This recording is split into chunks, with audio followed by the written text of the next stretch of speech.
Kamu pernah mikir nggak, kalau pasangan udah tua, siapa yang biasanya pergi duluan? Kebanyakan justru pria. Ada yang tumbang karena lelah, ada yang sakit, ada juga yang mati karena tekanan batin. Keluarga sering cuma peduli dia bisa cari uang berapa, tapi jarang banget yang nanya, ayah capek nggak? Dia nggak punya tempat buat ngeluarin beban, malah sering jadi sasaran marah di rumah. Orang bilang, hidup itu susah, tapi buat pria, hidup jauh lebih susah. Seumur hidup, ayah cuma tahu satu hal, kerja keras. Tapi uang yang dia hasilkan hampir nggak pernah dipakai buat dirinya sendiri. Terus kalau ayah capek, dia bisa bersandar ke siapa? Nggak ada.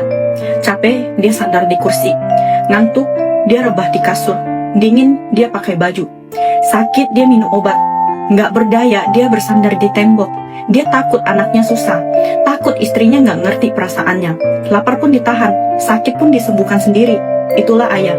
Makanya, jangan pernah berdebat atau marah sama ayahmu. Marahin ayah bukan bukti keberanian. Ngambek ke ayah bukan tanda kamu hebat. Kalau sampai bikin ayahmu nangis, itu bukan kebanggaan, itu aib. Ayah nggak pernah pakai kata-kata buat menang dari anaknya. Dia pakai bahunya buat nanggung hidup dan masa depan keluarga. Kamu mungkin ngerasa ayah keras kepala, cerewet, nggak peka. Tapi sadar nggak? Itu cuma cara canggungnya buat melindungi dan mencintai kita. Kalau suatu hari ayah nggak lagi nyapa kamu, nggak lagi nelpon, itu bukan karena dia berubah. Mungkin hatinya udah dingin karena sikap kita sendiri. Ayah itu kayak buku tanpa kata indah, tapi isinya penuh kejujuran dan cinta yang nyata. Ayah mungkin terlihat biasa, tapi kasih sayangnya seberat gunung. Dulu waktu kecil, kita nggak ngerti arti cinta seorang ayah. Dan saat akhirnya paham, kita udah bukan anak kecil lagi.